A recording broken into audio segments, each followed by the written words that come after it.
In ancient Sumeria, over 4,000 years ago, a priest had an encounter that would change not only his life, but the fate of all humanity. What happened that silent night inside the sacred ziggurat defies everything we know about our origins. A being from another world, an Anunnaki, broke a millennia-old pact of silence and revealed secrets that the elite of these extraterrestrial beings had kept hidden for thousands of years.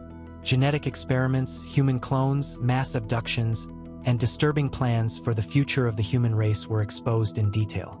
This is a story based on lost Sumerian texts and ancestral accounts that were deliberately erased from official history. Are you ready to discover truths that could change your perception of who we really are and where we came from? Leave your opinion in the comments about what you think this Anunnaki revealed. The night was unusually cold in the ancient city of Uruk. Inside the Great Ziggurat, a massive stepped pyramid that touched the stars, the priest in Merkur was performing his final prayers before retiring to his chambers. The temple was silent, lit only by oil lamps that cast dancing shadows on the clay walls covered with cuneiform inscriptions. Merkur had served the gods for 30 years, but nothing in his experience had prepared him for what was about to happen. At the stroke of midnight, a blinding light filled the main chamber. The priest fell to his knees, covering his eyes with trembling hands. When the intensity diminished, he slowly looked up and saw a figure standing before the altar. It was not human. The being stood nearly 8 feet tall, with skin that seemed to shimmer with a metallic golden hue. Its eyes glowed with an inner light, like 2 stars captured in a face that was both beautiful and terrifying. The being spoke, and its voice resonated not in the air, but directly in Merkur's mind. "Do not be afraid, priest. I am Anunnaki, one of the Anunnaki who came from the skies in the time before memory. I have watched your civilization for millennia, but tonight, I break the sacred oath of my council. There are truths you must know, truths that have been hidden from your people since the beginning." Merkur's voice trembled as he asked, "Why reveal yourself to me? Why now?" Anunnaki moved closer, and the priest could see that the being's body was not entirely solid. It seemed to phase in and out of reality, as if existing in multiple dimensions at once. "Because time is running short, and what my kind has done to your species must be known. You have the strength to bear this knowledge and the wisdom to use it. But I warn you, once you know the truth, your life will never be the same." The Anunnaki extended his hand, and from his palm emerged a holographic projection that filled the chamber with 3-dimensional images. Merkur watched in awe as alien worlds, massive spacecraft, and beings like Anunnaki appeared before his eyes. "This is Nibiru, my home world," the being explained. "A planet on an elliptical orbit that brings it close to your Earth every 3,600 years. When we first arrived, your world was young, and we came not as gods, but as survivors seeking salvation." The holographic images shifted, showing a dying planet. Nibiru's atmosphere was deteriorating, torn apart by solar radiation and cosmic forces. "Our scientists discovered that only one element could save our world: gold. Its unique properties could be dispersed in our atmosphere to create a protective shield. We searched countless systems and found Earth, rich with the precious metal we desperately needed." Merkur listened, his worldview crumbling with every word. Anunnaki continued, his voice heavy with something that sounded like regret. "We established mining operations across your planet, but the work was grueling, even for beings as advanced as us. Thousands of years passed, and our workers grew tired, rebellious. That's when the Council made a decision that would alter the course of evolution on Earth forever." The hologram showed underground laboratories, filled with strange equipment and glowing vessels. Inside these vessels floated primitive humanoid creatures. "We found the early hominids that inhabited your world.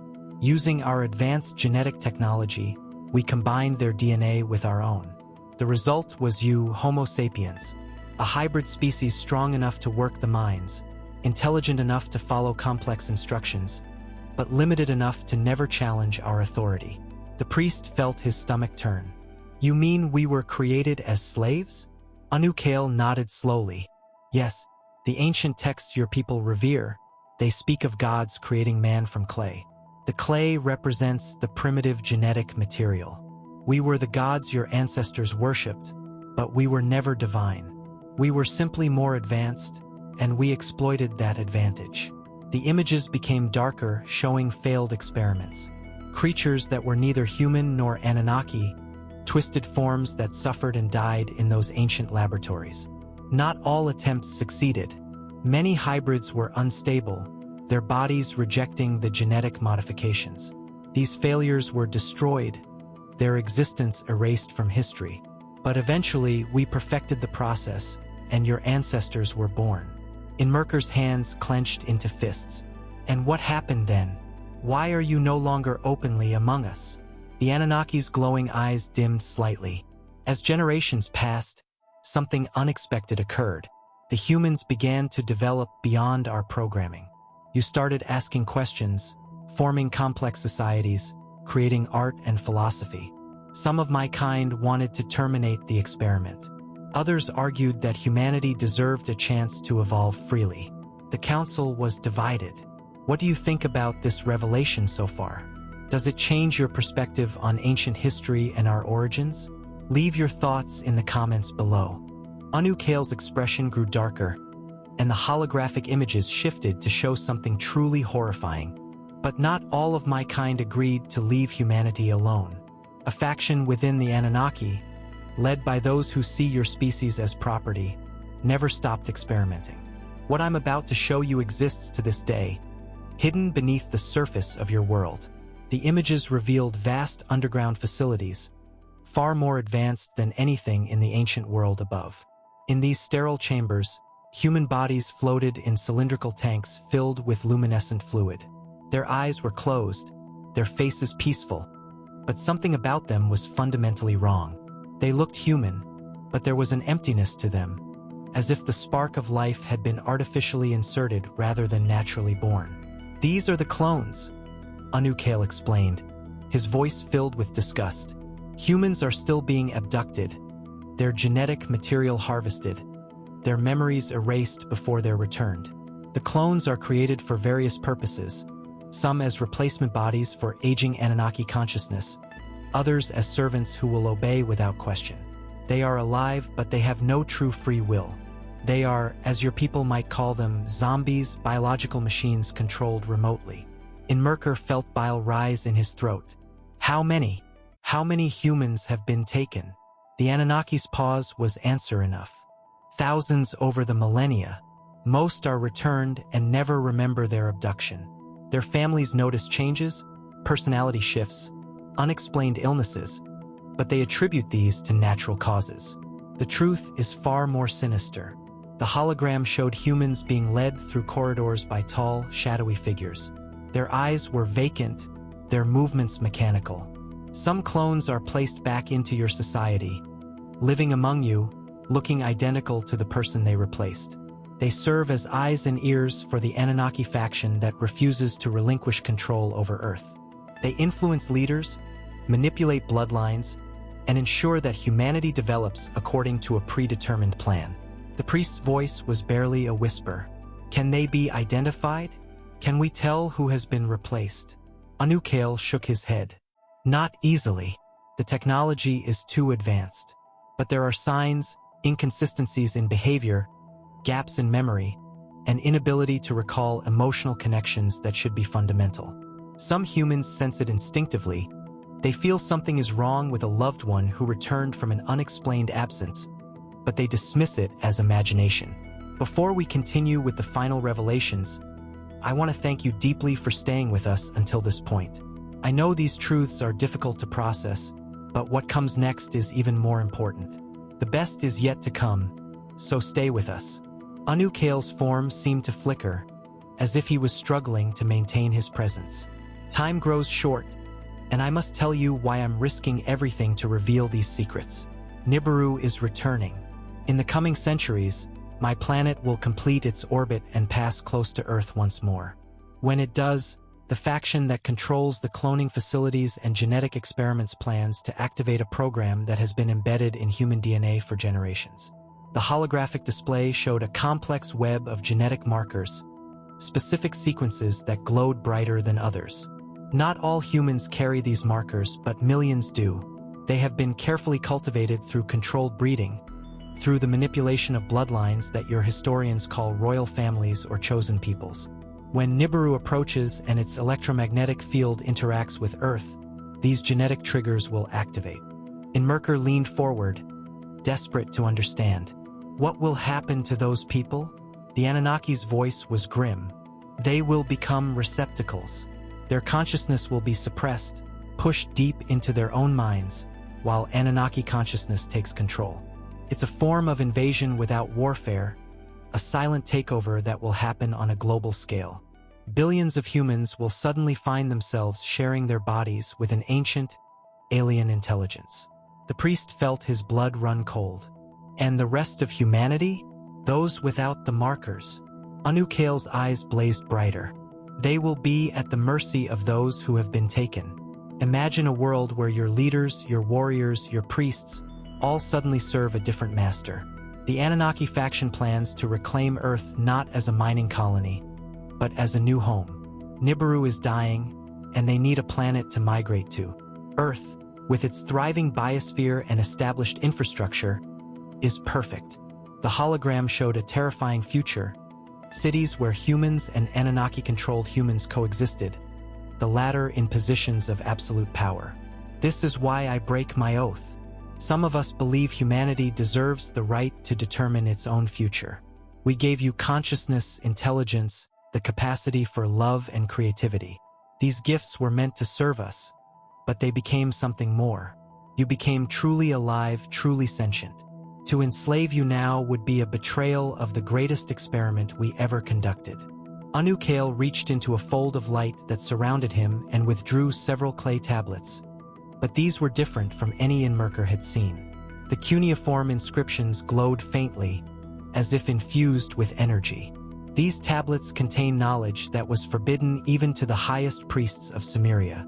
They detail the genetic markers I spoke of, the locations of some underground facilities, and most importantly, the method by which humans can resist the consciousness transfer. The priest took the tablets with shaking hands. They were warm to the touch and seemed to pulse with a life of their own. How? How can we resist something embedded in our very DNA? The Anunnaki's form began to fade, becoming more translucent. Free will, priest. It is the one variable we could never fully control.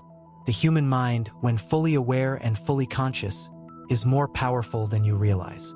If enough humans awaken to the truth before Nibiru's return, if they actively resist the programming through sheer force of will and unity of purpose, the transfer cannot complete. The consciousness of an awakened human is too strong to be overridden. As Anunnakil's form continued to dissolve, his voice grew fainter. Hide these tablets well. The council will discover my betrayal, and they will send others to silence you and destroy this evidence. I have bought you time, but not much. Share this knowledge carefully, with those who can bear it and act upon it. The future of your species depends on humans remembering who created them and why, and then choosing to transcend that origin. Inmerker stepped forward desperately. Will I see you again? Will you help us when Nibiru returns? The Anunnaki's smile was sad. My time on this dimensional plane is ending. By revealing this truth, I have violated laws older than your civilization. My consciousness will be scattered, recycled into the energy of the cosmos. But perhaps that is a worthy sacrifice if it gives your people a chance at true freedom. Remember this, Inmerker. You were created as slaves, but you have become something far greater. Never forget that, and never let them make you forget. With those final words, Anunnaki vanished in a cascade of light that left the temple in darkness once more. The priest stood alone, clutching the forbidden tablets, tears streaming down his face. He knew his life had changed irrevocably. He knew that powerful forces would hunt him for what he now knew. But he also knew that he carried the greatest secret in human history, and the greatest hope. In the weeks that followed, Inmerker worked tirelessly to translate and hide copies of the tablets throughout the region. He shared the knowledge with a select few, those he trusted to carry the truth forward through the generations. And then, as predicted, he vanished. Some say he was taken by the Anunnaki Council. Others believe he went into hiding, protecting the secret until his natural death. The tablets he hid were discovered centuries later, only to be hidden again by those who feared the truth they contained. And so ends this extraordinary account, based on fragments of Sumerian texts that few people know about. The priest in Merkur disappeared mysteriously weeks after this encounter, but the tablets he hid were found centuries later, only to be concealed again by those who fear this truth. Now I ask you, do we carry within us the genetic programming of the Anunnaki? Are we truly free, or were we created for a specific purpose? What do you think about this revelation? Leave your opinion in the comments below. I want to know what you think. If this content has opened your eyes to hidden realities, subscribe to the channel and activate the notification bell so you don't miss the next videos about the extraterrestrial secrets that shaped our civilization. And be sure to watch the next recommended video, where we will reveal more evidence about the Anunnaki presence in our ancient history. The truth is only beginning to be revealed.